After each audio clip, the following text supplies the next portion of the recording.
Good evening, good evening, good evening, good evening. Welcome. It's that positive space, that space for men. It's men's conference, and we're having men's conference in Women's Month. So we're going to do it a little bit different today. But please do allow us. Thank you so much for joining in and watching us. We appreciate every single one of you. If you haven't, please hit that like and that subscribe button. It's totally free. You don't know how far it goes. It goes a long, long way to bringing you guys this quality content. Please hit that like and that subscribe button and share it as well. Share it with a friend, someone who might need to see it. Welcome. If it's your first time when we're here, we start off by shedding off some of that weak stress. And how we do it is we close our eyes and we go to an inner directed space, and I'd love for you to join me in that space. So in order for you to join me, just gently close your eyes and let's go into an inner directed space. I just want you to breathe in deeply and out. And your only focus is your breath. In and out, and concentrate just on your breath. Taking in a deep breath and letting it go. I want you to let go of the day, of how it went, how it began, how it went by. Just let it flow and let it go. If it was a good one, remember it, cherish it, and thank it. And if it wasn't such a great one, thank it for the lessons it brought. Breathing in deeply and out. Let go of the day. The conversations you had, the arguments, the disagreements, the good news you got, hold that feeling in you. And just breathe and be present with yourself. Allow your body to be able to tell you where it needs love the most right now. Allow it to whisper to you. Is it the flu in you that needs the love? Is it the headache? Is it the tummy? Is it the pains of pregnancy? Is it swollen feet? Whatever your body is saying, whatever your spirit is leading you to, allow that to be able to speak to you. The stress and the worries that sit in your heart, the proposals you've sent out that haven't come back with responses, the jobs you've applied for, whatever it is, let it go. Allow the universe to take it from you, to rework it, to create a masterpiece for you, and then resend it back to you. And allow your body and your mind to become one in peace. And allow yourself to be able to go backwards in time, to a time brave women marched to the Union buildings. Be in that crowd. Feel that energy. Be one with those women. And with their energy and their bravery, come back with that same bravery, that same mentality of getting things done. Even if it's not comfortable, bring back the spirit of Mamuini. Bring back the spirit of Mamlilian Ngoy. Allow them to be able to raise up the warrior in you. And as you breathe in and as you sit there, allow that strength and that warrior to be you. Allow your spirit to take you back to a time where you were Queen Nandi, giving war tactics to the greatest Zulu warrior. Allow that strength, that confidence, that knowledge, that wisdom to flow through you right now. And with that peace, come back as that warrior.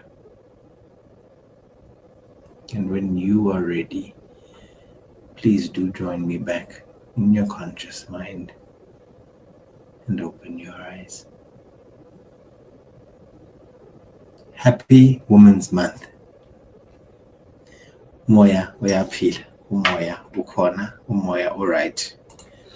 Welcome, welcome, welcome, welcome, welcome. And since it's Women's Month, why not have a woman? Hi, how are you, everyone? Hello. Hi, Karusha, how are you? Okay, and you, Vusi? Hi, Wandi. Great. It's 100%. Thank you so much for joining us. As usual, tonight we will speak on something very challenging. Even in the comment section, please let us know where you're watching us from so we can give your city, your town, your country a shout out. Thank you so much, and let us know where you're watching us from. We'll appreciate it highly. Tonight's topic is something that is a human need in my eyes. The three-letter word that drives the world crazy starts with an X, has an E, and it has an X, and it's sex. And I have a couple of questions to obviously ask men and women. But I will start off with the man. Vusi, my question to you as a guy is, do men feel that they get enough of it? I'm not I asking lost you for a Vusi. minute there. I think there's instability in connection on your side. I lost you for a minute there. My question was, do men feel that they get enough of it? Karusha, is it me or are you also not getting WANDILE correctly there? I can hear him clearly, Vusi. It's all on you, brother. Okay, let me just Okay, let me start with Karusha. see. Okay, I'll Okay. come back to you. So, Karusha, what I want to know is, I feel that this is my personal feel, and my personal comment is, I think our exposure, and I mean our generation to to sex was one of fear, great fear, because we were told as soon as you start, babies are popping out. So you never knew how to handle it safely. So the fear was every time that you have sex, you're having a baby. So the connotation to sex was I'm in it for the long haul. So if I start this, there's nothing else that I can gain from sex except a baby. Do you come from that school of notion as well? Absolutely. And also the taboo around it. It was never something that was seen as a beautiful progression. Yeah. It was tainted with judgment if you do it without the without out of the bounds of a relationship or committed relationship Yeah. or a marriage. That was never gonna have you in good stead. You're going to be judged, you're going to be ostracized, and so there was a specific narrative around that. So it's been hard to navigate as you got older because you're living with these preconceived notions of, oh my goodness, there's no expression, I can't express myself in that way because I will be judged, I will be taken as be seen as a loose woman, and particularly if you aren't married like I am. I'm not in a marriage or never been married. I come with a whole lot of judgment as to why. So I'm loose. Women tend to hold on tighter to their husbands when I'm around, whether I'm myself or not. That's the narrative I get. So it's been a very interesting part where even if I want to be expressive sexually, it's been difficult. I find that I also want, because of what I've learned and what I've seen, I would hide it. I mean, the jury's still out, to be honest.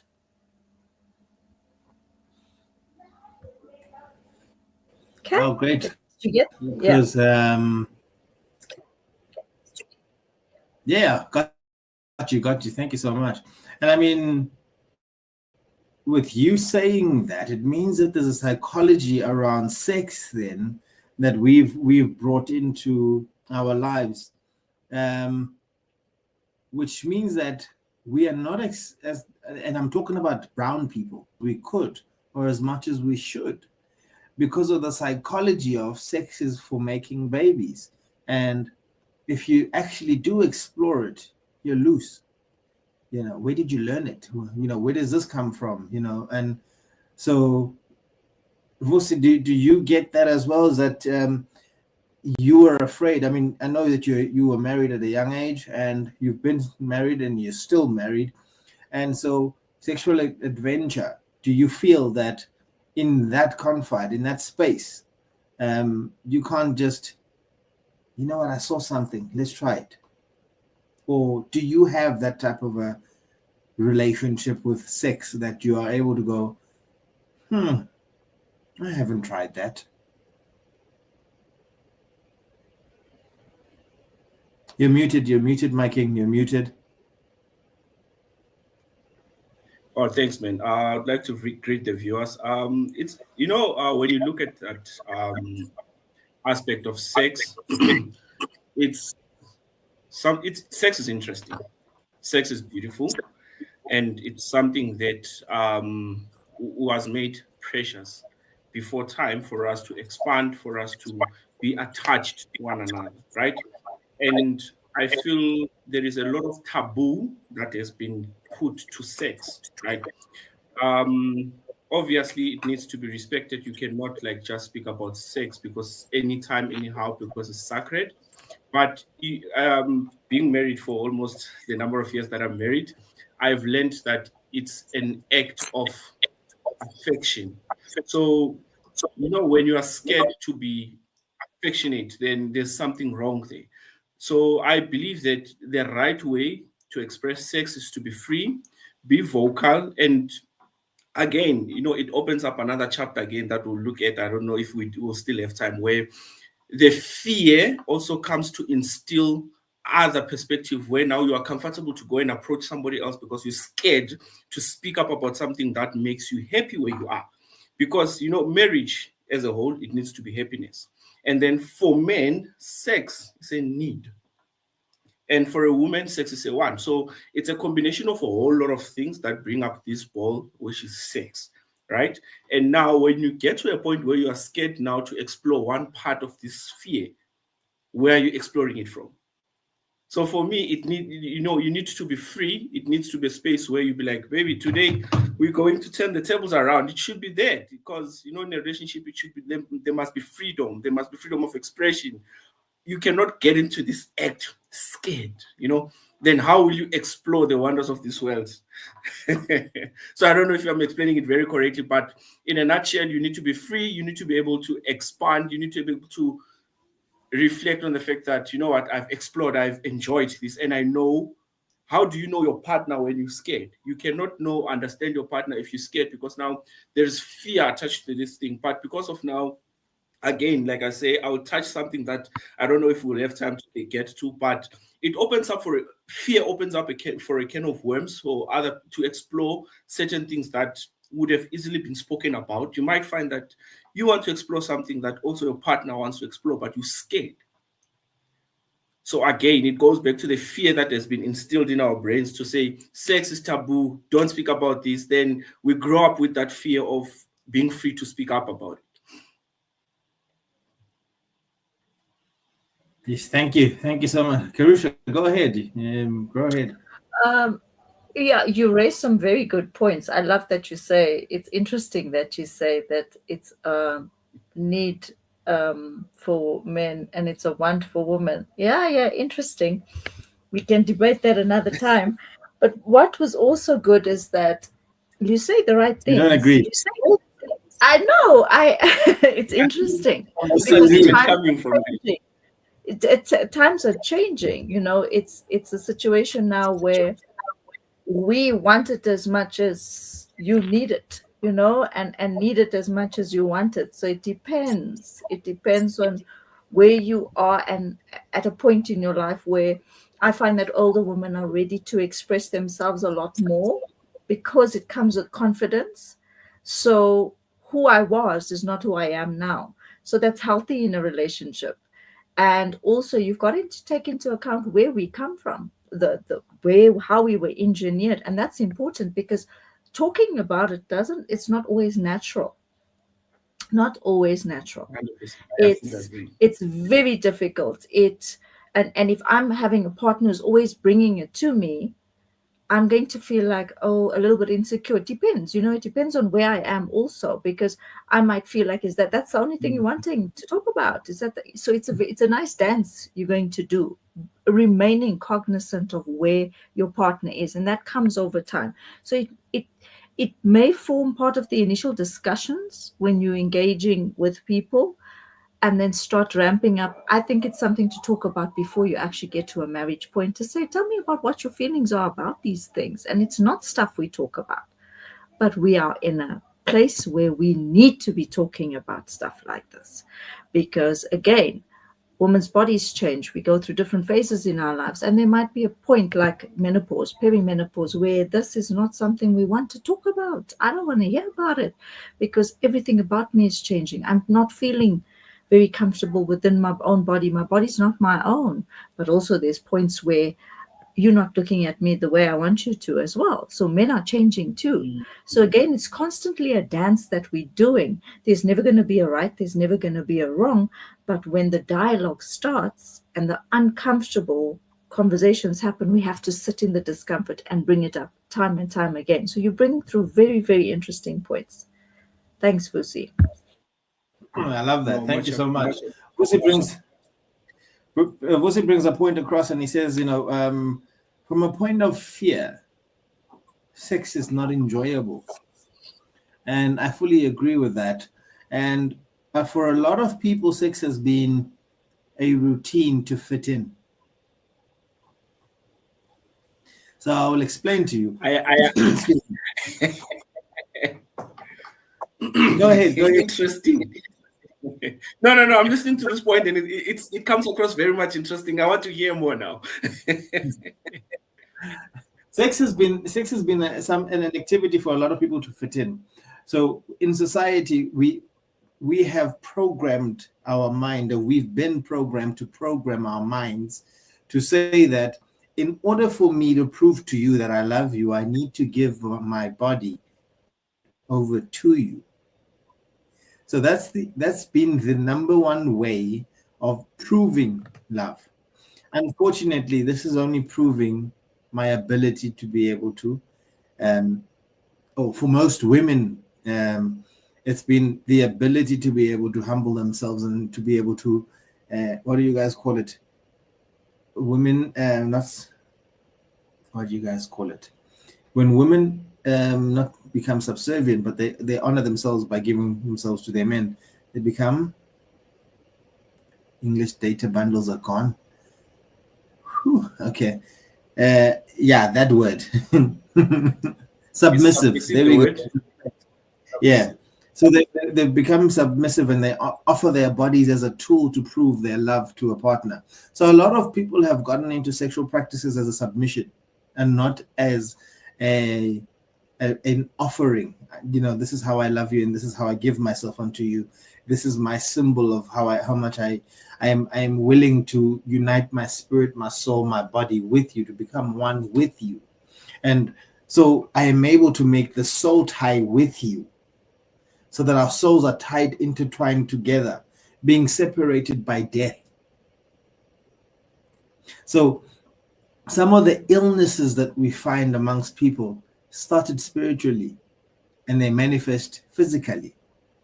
So some of the things that we are seeing that people are taking physical pills for, it is a spiritual illness that is manifesting in the body because it's sat in the body for so long. So I have now got a spirit that had poverty, and now I've got a spirit that had lust, and then now I've got a spirit, and it's because of all my sexual encounters, and all these gather together, and they make a unanimous decision, let us show up in the body as gonorrhea. Let us express ourselves as syphilis. Let us appear as HIV. So a lot of this has created a fear-based relationship with sexuality. And a lot of us have gotten into it to fit in. And how do you guys feel about that?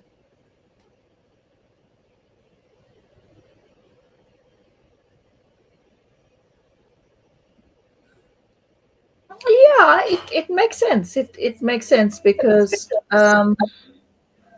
how we are, what we hear, what we are told, how the narrative goes. We've all had wayward members of our family who have expressed themselves with 6.2 children that don't belong to their wives, or their traditional family lineage. So it becomes kind of one of these things that people do, and the young members, the boys, the girls see this and like, oh, if they can do it, we can do it. And the what they see about sex and love is distorted and becomes everybody, it's the next one, the next one, the next one, the next one. So it becomes a what do you call it, a notching post when you start tick boxing the numbers. What do you call it? Body count. I don't even know these days. So yeah, body count. And therein lies the issue, is that might have worked for that generation, it's never going to work for this, because again, you're breeding a cesspool of nonsense, disease, discomfort. You're passing it on. People are not seeing this, and we are spreading the ill through our bodies. So again, the stories are, what's the story? HIV is for people who are same-sex couples. But yeah, maybe true, but not really, because I can sleep with anybody and then get it and then pass it on to my partner. So you see how it goes. I could have been in a monogamous relationship and did not know that my partner was cheating on me. So I have that now, and I pass it on to my future partner, not knowing. So you see how the silence and the arrogance and ignorance of these things just continue, because we don't want to talk about it. Who wants to say I have gonorrhea? Who wants to say I have an STD? Because the first judgment is, what? Where were you? Why are you such a dirty person? But nobody talks about it. Do you ever talk about it? In school, we don't talk about it. Amongst our peers, we don't talk about it, because you're not going to be seen as the main O. You are not the Majita if you have that. You can't say it. You can't. So who's talking about it? So my question to you, Vusi, specifically, and I mean, we're concentrating on the women, it's Women's Month after all, but my question to you is, how do you present, say you had a fantasy or you have a fetish, how would you present that to your partner without creating a rift in the relationship? And with a woman next to you, she might just give you a few tips. 100%. So it's a very interesting question. I know that she's somewhere in the house. She's watching this. So yeah. So to that question, I think it goes back to being open, being transparent, and honest. For example, there is something that we have adopted in a relationship where, if you see something you like, let me know. I'm a very busy person who's always on the road. I do a lot of work. I see a lot of people. And again, it comes back to consumption. You consume a whole lot of these things in a day's work. And you come back to your wife and you're sitting there now. Brain is something we cannot control, right? There's a portion of the brain that you can be in control of, and the specific part of your brain where you cannot control. So in order for you to allow yourself to, how should I say it, husa, you need to have somebody to speak to. I'll make an example with the olden trucks, right? They had a system where if the brake system is now full on with air, it needed to let go of that air. Similarly to human beings, whatever that we see happening today, it's copied from human nature. So as a human, at some point you need to vent. So you marry your partner, you leave your family because now you believe that this specific person is perfect for me. You choose your own imperfections that you can deal with. Choosing that particular person, you need to be able to also go back to a person that will understand. So we've gotten to a point where I come back home and I'm like, yo, today I went to Rustenburg, I saw beautiful women there. She's like, how many did hit up on you? Nah, I saw 2, but I was scared. I was busy. I couldn't pursue. You have vented. You have let that thought out. So the thought is no longer living rent-free in your mind because now you have shared it with a partner. So a partner that you're in a relationship with is your friend. And it should be a mirror of who you are. So you will never stand in front of a mirror and be scared to tell yourself that I fumbled.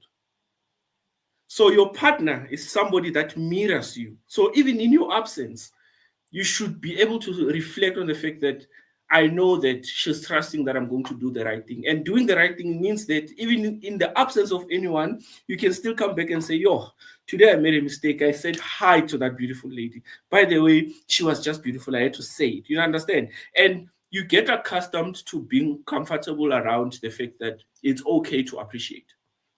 So once you get into that point, it then becomes simple for you to say, actually, today I'm craving such a thing. Are you comfortable with it?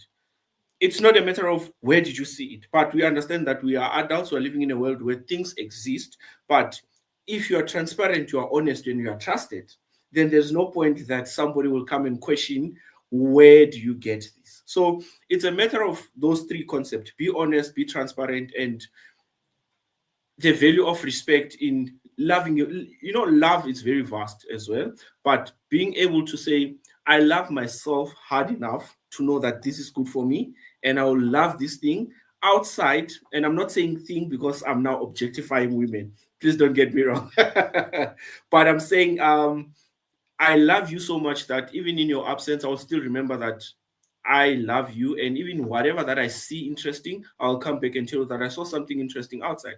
So that's the first beautiful thing. So we've got this thing now where she goes around and be like, oh, you know what? I know who my crush is. I'm like, who are you crushing on?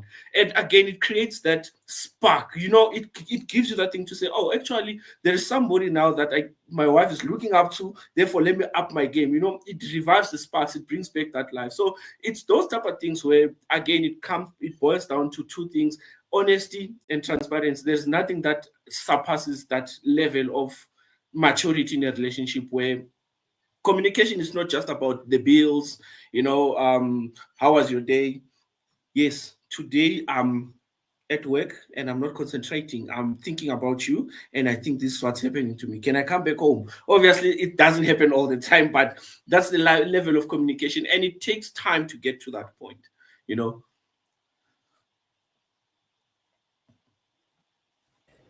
Thank you, Vosi. Have you ever considered politics? Because for a very short question, you went the long route and you still didn't answer me. How would you drop that you have a fetish and you want to try this thing? It was very nice, Chief Commander, very beautiful. Let us get to it. How would you introduce? Okay, let me give it to you this way. I saw a sexual toy, Sandosam. I don't know where you saw it. I don't care where you saw it, and you want to buy it and bring it home, and the 2 of you try it. She's never spoken about toys. I just want to highlight Utsenolo. Utsenolo says we have overrated sex to a point that it becomes a currency in relationships and in marriages, and even under.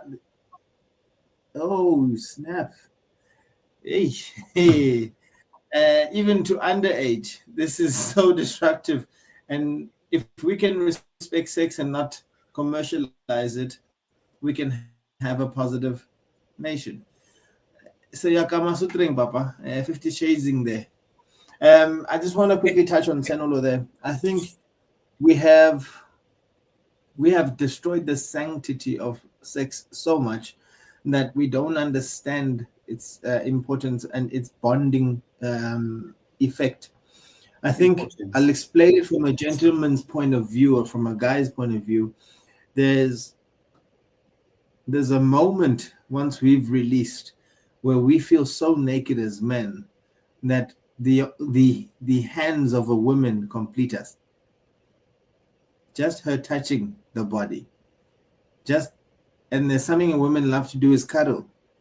At that point in time, I am feeling probably, I don't remember what it felt like, but probably the closest thing that I can think of is being back in the womb. And most men have never been used or exposed to vulnerability. And that's the reason why they stand up after, well, when that moment happens. They stand up and they go to the kitchen. Because that vulnerability leaves you so vulnerable in your partner's hands that if you allow that moment, you fall so much more deeper in love with that woman. Do women feel the same way? Do you guys experience the same thing? Or do you guys just love to cuddle? You said something so key. It's actually beautiful that I know that now, that it's such a vulnerability. That's important for me to know, because I always wondered, why would you just leave after that, after the 2 seconds or whatever it is? I think that we crave that connection. We want it. We it's true, guys. Say 2 seconds. Gone. 2 seconds gone. I think I'm giving away too much here, but this. No, we crave it. Particularly me, I want it. I want that somebody to lay with me, and whether it's just for that 5 minutes, that 2 minutes, I'm connecting with you, and everything else doesn't matter. So it's in that moment. It's beautiful. Let's see it for what it is. And obviously, if you're in a relationship, it's even more solid. But those are the moments we forget. Those are the moments you want to go to the kitchen, water, toilet, this, that. It's just sit there for 5 minutes. Give yourself a test. 5 minutes, guys. 5 minutes. It's not a lifetime. So I've got a question for you, Karusha. We've got a phenomenon, or we've got something that's going crazy in our country, and more and more women are taking up on this. And I just want to shout out to Black South African. Good evening, King. Or yeah, I think it's King. We've got a craze now that's going on, that where girls will go out, come home with a guy, and in the morning suddenly, boom, 5K. I demand 5K. I'm going to get you arrested.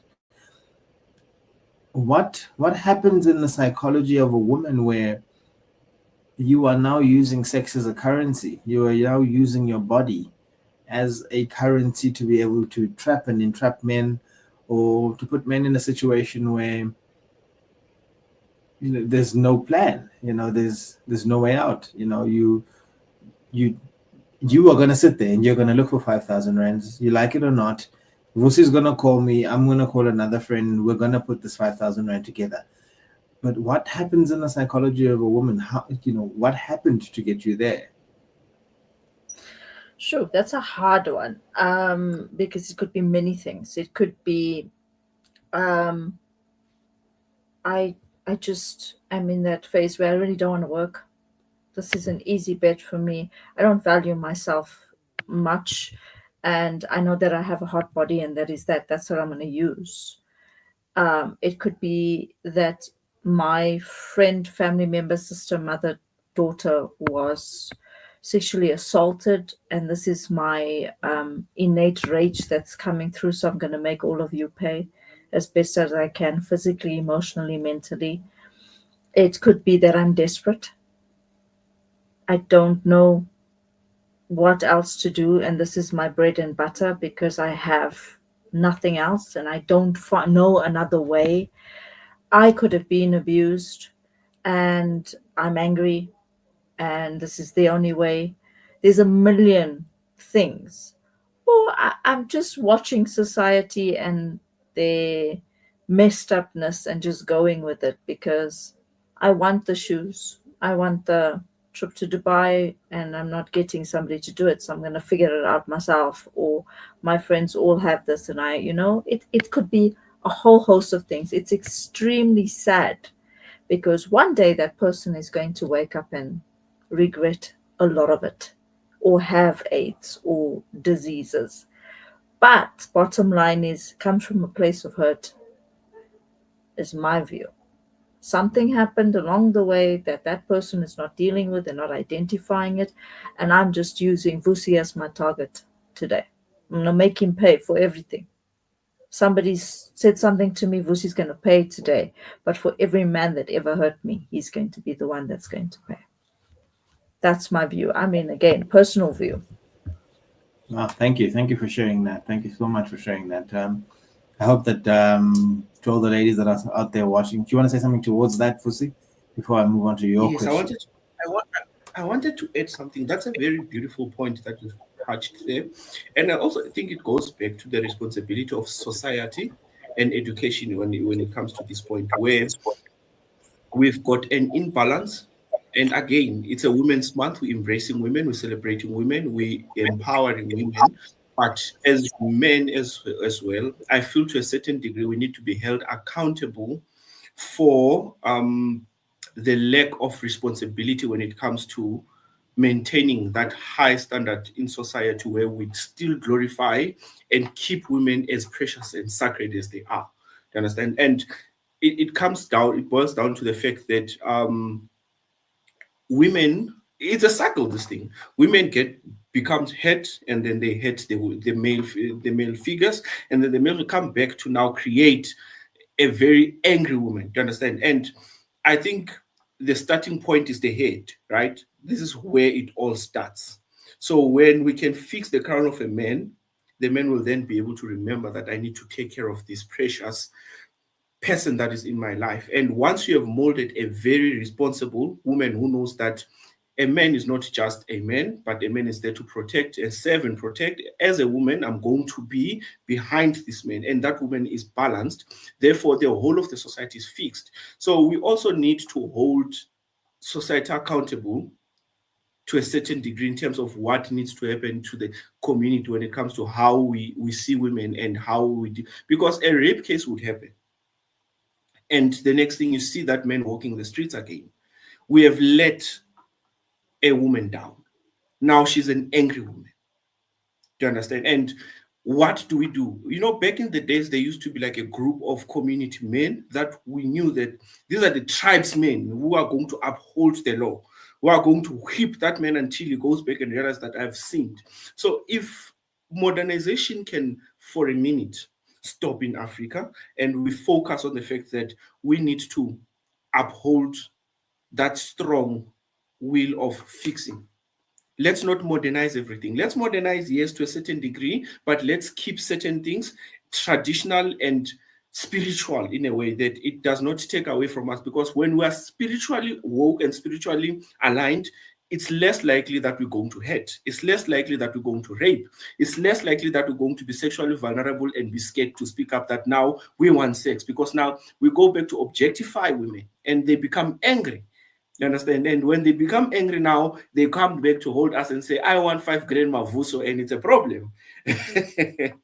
So it goes back to, we need to now, as men, also take accountability of the fact that we need to polish these roses as much as we can. Not only in August, but throughout the year, we need to always polish these roses.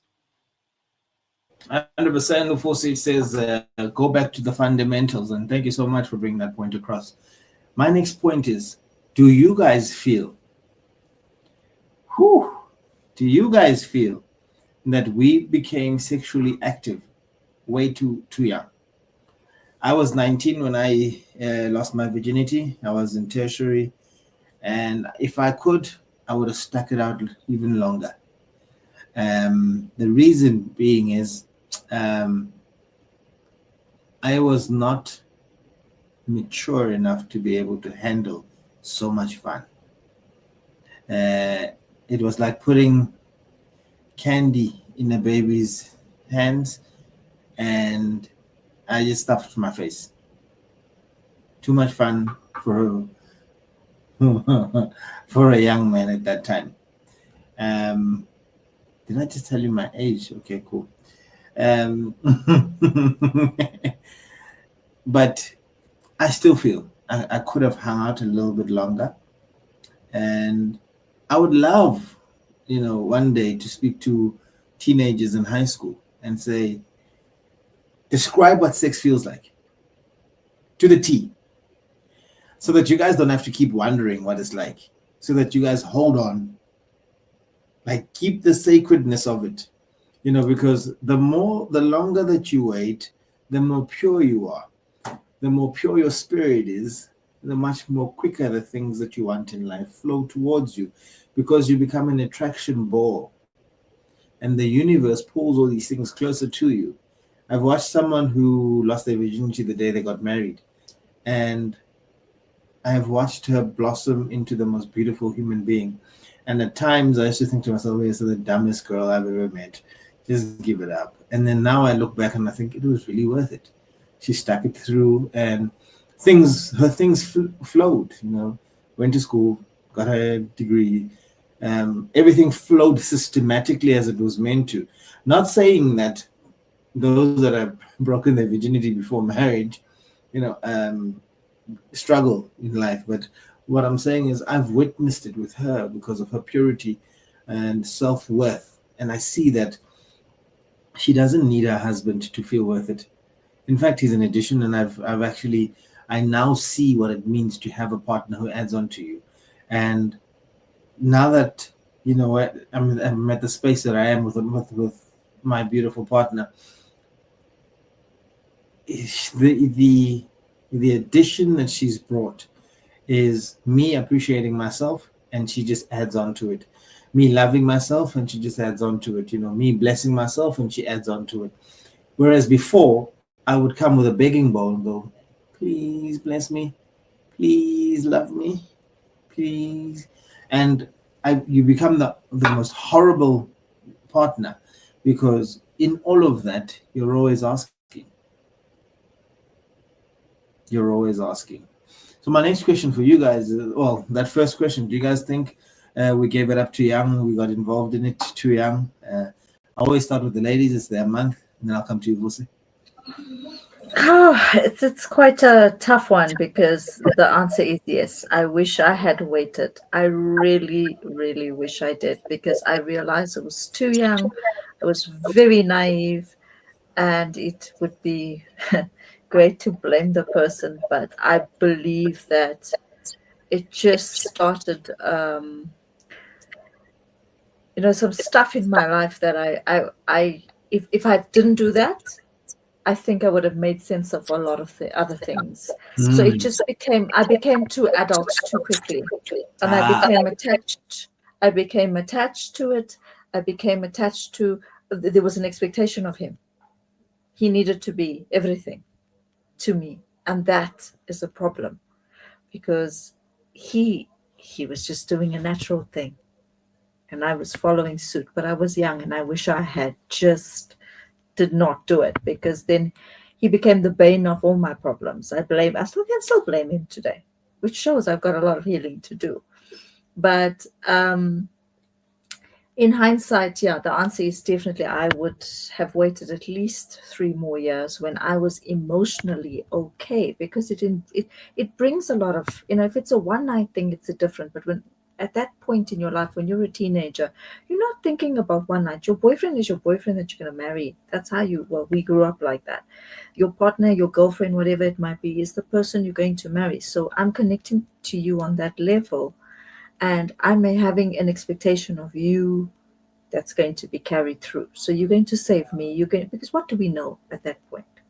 Our world is just wonderful, but the first little thing is you going to that person who took something from you. And I say took it, with all due respect, no disrespect to men, but that's how it is. That's what we were taught. You're giving up your flower. You took my flower. Now you must take care of everything. And when you don't, it creates my issue with men. You are like this, you my dad, you my this, you my uncle, you whoever that is wrong in my life when I'm older. So, something as small as that, think back, women can relate. Think back to the first time. Yes, I'm sure, I hope it was beautiful. Mine was a little bit like, now I think about it more and I just go back and say, no, I wish I didn't do that. So, yeah.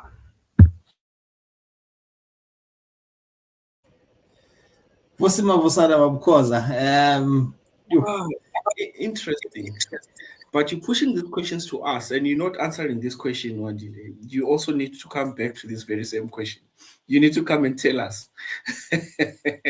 Yeah, hey, looking at myself, I think I was street smart but dumb. I only realized, I think I was doing matric when I realized that there is actually something in life. And ask me if I regret. Yes, I think the first time I was intimate, I was like in matric. Do I regret? Yes, I do. Why? Because now, in the later on life, I bring experience, something that's not needed. Because that's another problem when now you are experienced. But remember, the person that you're meeting is different. And I've also gone back to understand, critically thinking about this thing to say, no, man, why was sex a sin before marriage? It's because if you marry before you have sex, there's no point of reference. What you know is what you know, and it goes. But now, in this time and era where we are sitting now, God forbid there's no kids are watching. Now you've met a woman who squirts. Now you know that, oh, Jesus Christ, that one does this. Now you're trying to figure out that what's wrong with this one. Similarly to a woman now, they can now gauge size because now there's experience. You understand? So ask me again. I regret having encountered this before I got married. If it was according to me, I would wait until I'm married. And trust you me, society again has made it taboo for men to not know. Because as a man, if you jump into that bedroom and you don't know where to insert, she's going to make you a laughing stock because you don't know. So if we can go back to the basics again, sex before marriage is a sin. If they find you standing in the street with a girl, you get a whip. Until you guys are adults, you now know how to take care of your head. You can head the cows back to that girl's house. Perfect. So to my satisfaction, I started way too soon. And I would advise everybody else to preserve yourself, keep it up to your own until you are married. It will be interesting, trust me, because you don't know anything. There's no point of reference. So today we're learning Gudi, sex is the only job that doesn't require experience. Your CV must be clean, comrade. Your CV must have nothing, no references here. That is such a beautiful point. I have not looked at it like that, but again, these are the conversations we can only have now once we've experienced what the one side is like. And I mean, I doubt the youth of today will entertain stuff like that, but this is where it starts. More dialogue. You said a very important thing, Lucy. If I don't know, there's no measure. There's no measure. And it's wonderful. Wonderful. 100%. And again, I have experience with Intabi saying, but I cannot bring it up to you in bed now and say, I've experienced this with Intabi saying. It's for my own, which I cannot use it anyway. You understand? And I'm putting pressure on you now when the match is over. As soon as I say, Kerusha, I was with Madeleine and this is what we've done. The match is over. It's done.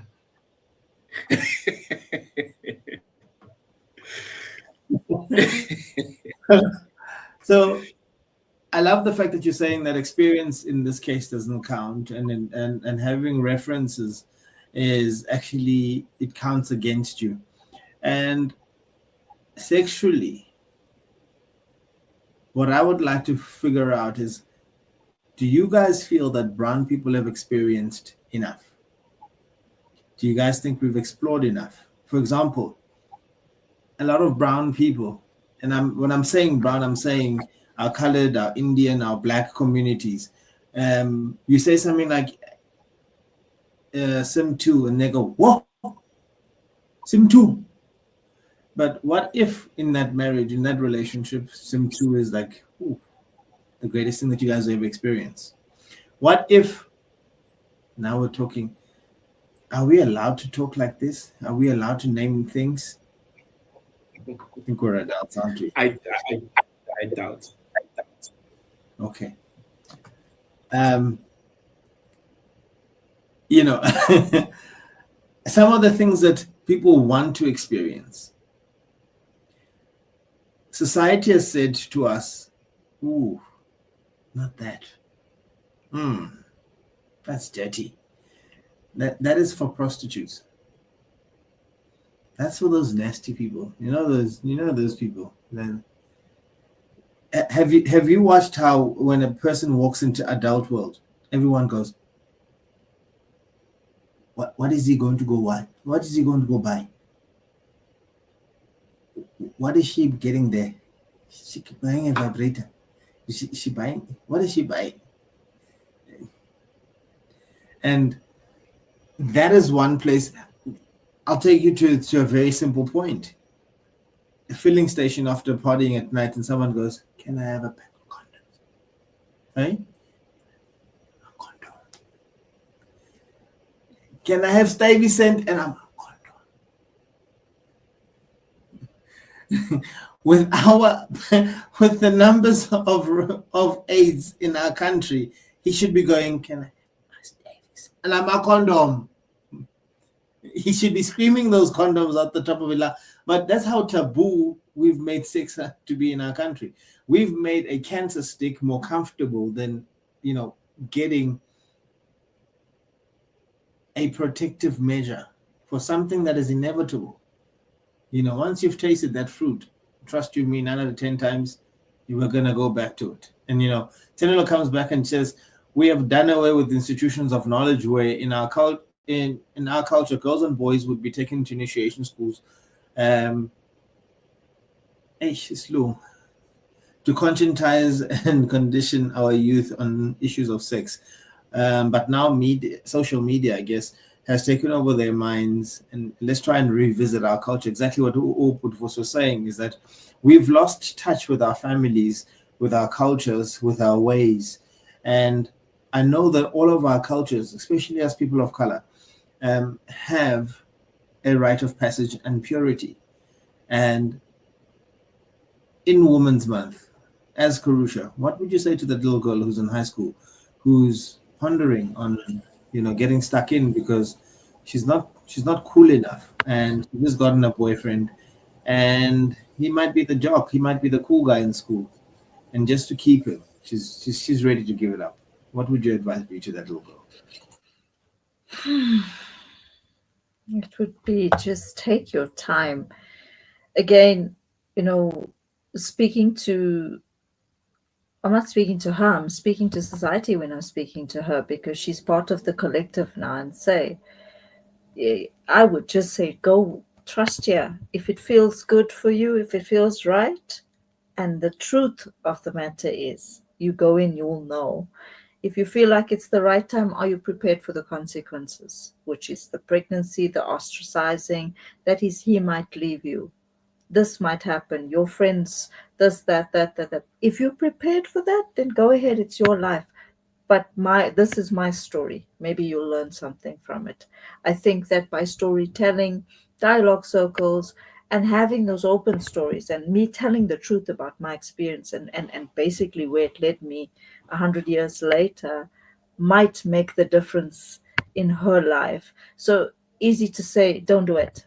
But what am I backing it up with? Don't do it because I didn't want to do it. I changed my mind along the way, because now they're all doing it. So why must I be the old granny in the story with the long dress that doesn't want to do it? So if I say those things to her, what does it feel like here? Does it feel okay sitting here? Tell me why.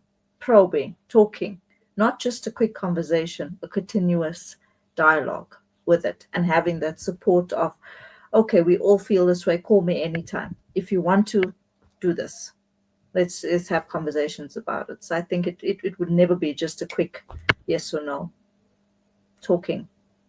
So that would be my answer. Thank you so much for that. Vusi, what would you say to the young man who's sitting there and he started playing with himself and he realizes he's got emotions, he's got feelings, and this feels good, but he wants to take it to the next level and go, I need to stick this somewhere. And I think the coolest place would be to stick it into a female. What would you say to that 15, 16-year-old who's sitting at that point and going, I think I'm ready?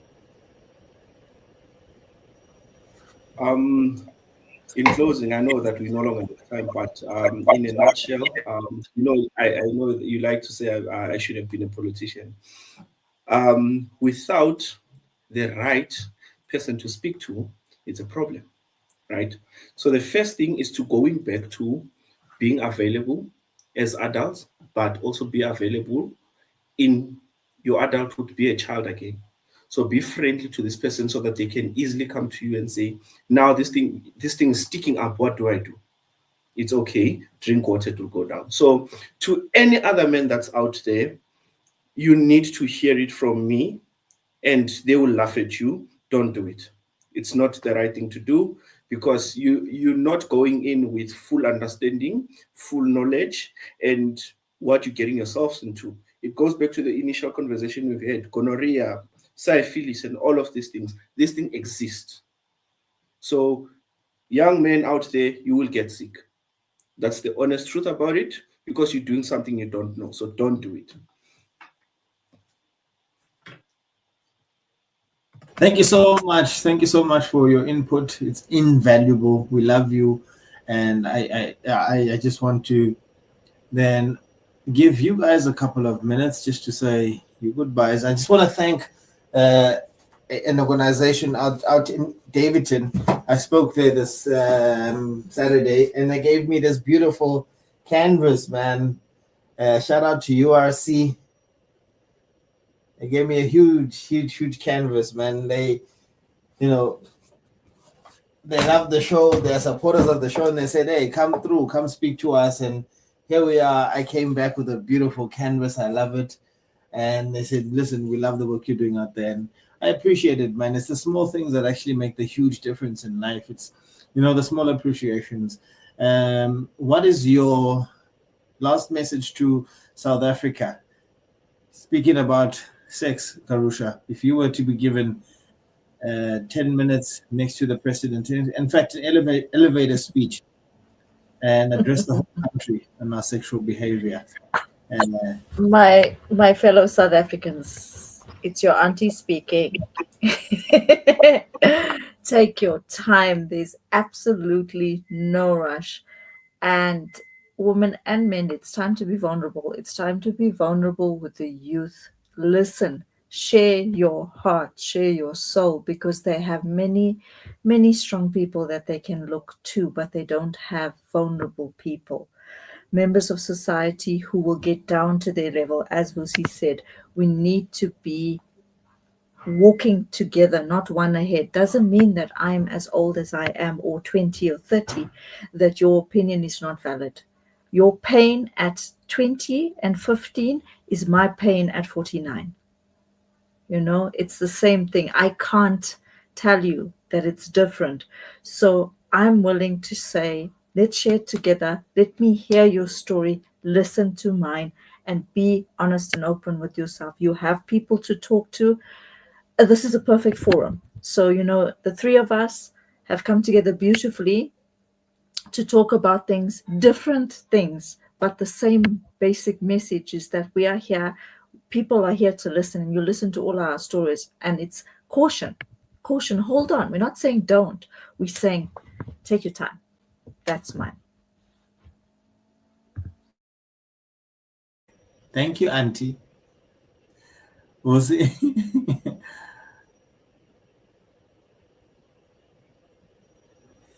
You're still muted. No, I'm saying I think we lost Auntie. Yeah, but thank you so much for the opportunity to be part of this beautiful program. And it's very much enlightening to share the thoughts, the views, and it's helpful to somebody out there who might not know where they are going. And it's conversations like this that open up to the greater forum where people get to realize that, our society is going to crash. So let's go back and fix. And again, it's the responsibility of each and every citizen to find it in themselves to fix what is not correct. And because blame shifting or shifting the blame around, looking for WANDILE to hold accountable does not fix anything. We've got kids that we're raising, and once you've got kids, you realize that there are other kids as well that benefit from what you teach to your kids. So it takes one step at a time to get to the greater nation. So thank you so much for this platform. I appreciate the time that you've given us to conversate. It's beautiful, and I wish there can be more sessions like this where people get enlightened. 100%. Thank you so much. Moya, we're happy. Moya, all right. Moya, all bright. Moya is always with us. We thank you so much always. And where can people get a hold of you guys if we're looking for you, Karusha? I know you're a life coach. You're a workshop facilitator, and this is what you do on a daily basis. This is your life. This is your bread, and you've dedicated your life to helping people. How do people get a hold of you? Is there a number they get you on, or is there a specific place? You can get me on a number that I can put down here, or get me through Wandi. He knows how to find me, but I'm available on any platforms. Karusha V on Instagram. So you can find me there as well. But Wandi is my link. But thank you so much, everybody. 100%. Thank you so much, Vusi. Out there in the world, what are your socials? Where do people get you? If people want to have more conversations with you, people want to, tap that mind. And I see, you've got the great Sanusi's book right behind you. You've got great books there. When people want to swap with you, where do they get a hold of you? How do they get, in touch with you? Babu Moto. Yeah, it's Vusi because on all my social media handles. And again, brother, thank you so much for this opportunity. I coach. I'm more into sales coaching, so I help people who are struggling with their sales skills. So that's what I do. And again, I appreciate the opportunity. And those that want to get hold of me, you're the connect. 100%. Thank you so much. Myself, WANDILE, one time. You guys are looking for me. You guys always know where to get me. WANDILE DLADLA on all socials. If you are looking for my number, just drop that DM and we will hit it up. And I usually don't do this, but tonight, since it's Women's Month and it's the first one in this month, I'm going to ask you guys to close your eyes. And I'm going to say a prayer. Something I don't ever do. But tonight I will, just to open up this month. And let's call on the universe. I call upon you, the great powers of the universe, the ancient spirits of the African soul. I call upon you, the ancestral lineage from which I come from. I call upon you in the midst of your power. I call upon Mother Nature. I call upon Mvelingang. I call upon all feminine energy this month. May the femininity that resides within all of us, that has birthed all of us, may it bring us closer together. May it birth power and resilience. May the spirit of Oluli Ngoyi, Winnie Mandela, and all our mothers who have fought tooth and nail, who fought through difficulties of single parenthood, who have fought through sexual desires, have had to let sleep. We call upon that energy to be able to come upon us. We call upon restoration energy as well, where we have meddled in things we knew nothing about. We call the spirit of virginity upon ourselves so that our purity may come back to us, so that when we engage again, we come from a pure source. May our slates be wiped clean in this month, and may the blood that is shed month on month, every moon cycle, cleanse us and cleanse our blood. May the illnesses that reside within us be shed by every cyclic recycle. We pray and we ask that the ancestry that resides within the African plains may unite us, that the blood shed on this land may unite and come together and bring back the power that resides within us, the feminine power that resides within every human, every man, and every woman. We ask that this may reside within our politicians, and that the blood that has been shed over this land, that it comes back and that it restores how we view our women, the men who have been broken, who are broken, who are going to break. We pray for this restoration power to come over them, so that the blood that was shed may wash over them, and that we may stop killing our sisters. That the spirit of rape that resides within our lineage right now as men, that it may wash over.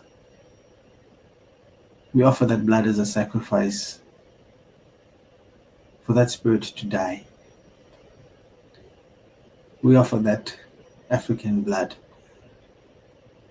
every cyclic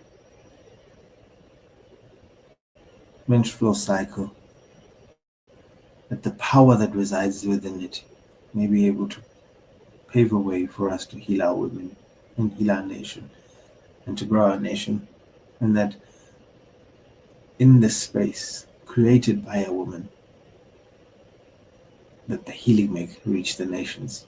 Wherever you're watching from, wherever you need it, may restoration, power, and a newness, may virginity find you where you are. Virginity in your finances, virginity in your mindset, virginity in your relationships. May the innocence of that virginity find you wherever you are. In your business, may there be a virginity of breaking into new spaces. May everything be new for you. Find the newness in your virginity and your vulnerability, man and woman. And in saying so, siyabonga umvelincanga nina basiphethe nihamba nathi ngazo zonke iy'nkathi, intalo ezulu nomhlaba. Siyabonga kakhulu, hambe nathi kakhulu makhosi aphakeme. Siyanibonga kakhulu, sithi umoya uyaphila, umoya wenu ukhona, umoya wenu uyasiphakamisa. Siyabonga kakhulu. Pause. Amen. And as you go forth and have a brilliant week, kill it, give it everything, be the best that you could ever be. Everyone that needs something, take it. Everyone that needs something, give it.